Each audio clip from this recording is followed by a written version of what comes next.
வணக்கம். நம்ம இன்றைக்கி பார்க்க போகிற தலைப்பு அனீமியாவை பற்றி, அதாவது இரத்த சோகை.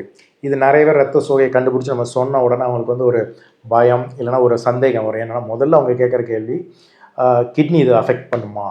இதை முதல்ல புரிஞ்சுக்கிறது எப்படின்னா, அனீமியானால் கிட்னி ரொம்ப அஃபெக்ட் ஆகாது. பட் ஆனால் கிட்னி ப்ராப்ளம், கிட்னி ஃபெயிலியர் அதெல்லாம் இருந்ததுன்னா கண்டிப்பாக அனீமிக்காக இருப்பாங்க. ஏன் அப்படின்னா, கிட்னியில் தான் எரித்ரோபாய்டின் அப்படிங்கிற ஒரு ஹார்மோன்.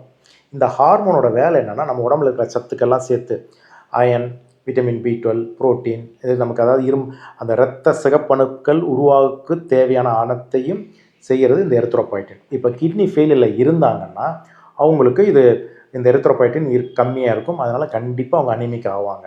அதனால தான் நீங்களே பார்த்துருப்பீங்க, நிறைய பேர் டயாலிசிஸ் பண்ணும்போது இல்லை கிட்னி ப்ராப்ளம் இருந்தால் இந்த எரித்ரோபாய்டின் இன்ஜெக்ஷனாக கொடுத்துக்கிட்டு இருப்பாங்க.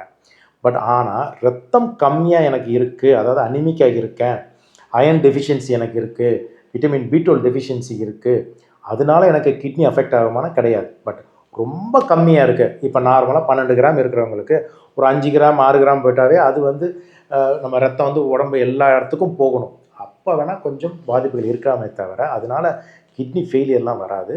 ஸோ அனிமிக்காக இருக்கிறீங்கன்னா அதுக்கு என்ன காரணம்னு கண்டுபிடிச்சி அதை ட்ரீட் பண்ணாவே போதும். இது அனீமியானால் கிட்னி பாதிப்புகள் வராது. பட் கிட்னி பாதிப்புனால் அனீமியா கண்டிப்பாக வரும். அனீமியாவுக்கு கிட்னி ப்ராப்ளம் ஒரு காரணம். வணக்கம்.